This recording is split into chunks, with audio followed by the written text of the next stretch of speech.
We're 24 back hours with later, some more fire news. that we got word of what had happened. Victorians from all walks of life have been remembering our friend and colleague Brian Naylor today, who, along with his much-loved wife Moiree, perished at Kinglake on Saturday. And that broke everyone. That broke everyone. Yeah, it was tough. It hit all of us really, really hard. So, for the last time, may your news be good news. Good night and farewell. Jelly. They got caught in the bloody fire. Yeah. On your bed. Bed. Bed. I knew it was going to be the worst fires we've ever seen in Australia. So a lot of Bed. people chose to stay in Bed. the bushfire of the Peel. That turned out to be incredibly dangerous advice. Joe, we spent our whole lives making this plan. Daniel Goodrich is 17. This fire is about 30 metres from me. The shed's burned down. The house is fully gone around the house. Oh, it's just crazy. We spent the last 2-3 hours just climbing on. Dad, get back! Oh, God. Dad, get out of there! This is insane. The last this woman heard, her mum had vowed to stay. Last time I spoke to her, she just said it's just like a Holocaust. Friends are dead with their children, and nobody can stay to fight anything because you can't fight that.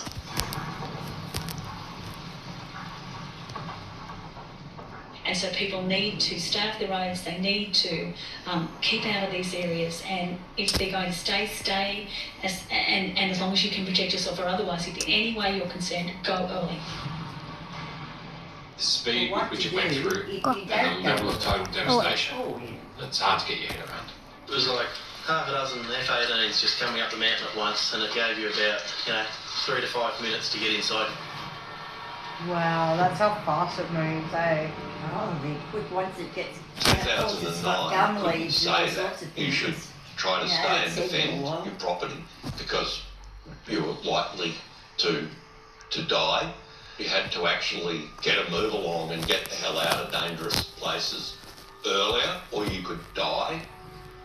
The policy of prepare, stay and defend is based on sound judgment and evidence. It is the application of that policy and the lack of an alternative that we need to work on.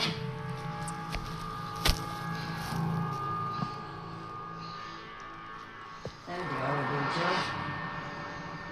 Going inside to see if Yeah, anybody's... Really didn't have any sitting in sense there. of the devastation, and first thing the next morning they said they've lifted the airspace over Marysville has opened, and choppering in and seeing just black all around, it was so eerie. Ali, what were your expectations as you headed into Marysville? Well, Pete, I don't think I really knew what to expect when we arrived. Jeff, the cameraman, and I, we sort of just stopped in our tracks. It was so eerily quiet. It was almost spooky. Such a grim job for these forensic officers. 6 teams are painstakingly sifting through the mangled remains of the town. Gosh. And it was this weird thing where there'd be like 10 houses next to each other, brick burnt to the ground, and then the Brumley's house, the generator still running,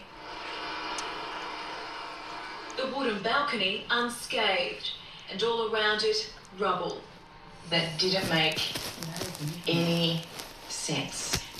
There'd be a playground set, a plastic playground set that was untouched. All around me here is complete devastation, yet this swing set, there's not a burn mark on it.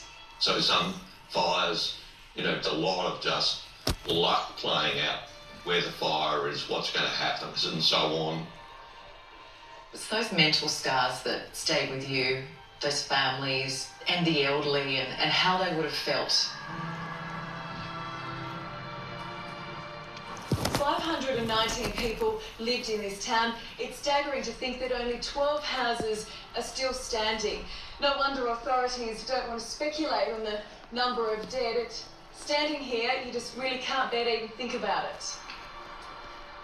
90%, I think it was, of the buildings, houses, shops, businesses, schools, police station, gone. 90% of an entire town.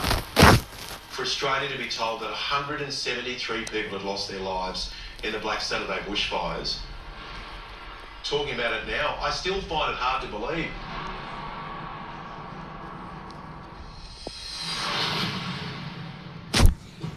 That is it. That is it. Good evening. A driver has taken off with nearly $3,000 worth of diesel from a service station at Mascot. There's been headaches for rail commuters tonight after a freight train fire near Cabramatta impacted services.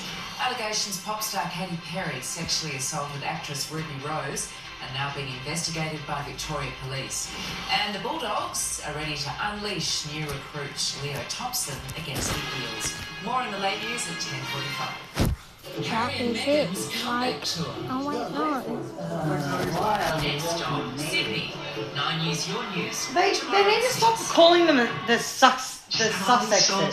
I want to watch this. Okay, that's it. Yeah. Yeah, I'll like That's his to watch nephew. that too. Oh, is it? Yeah. That's playing this role.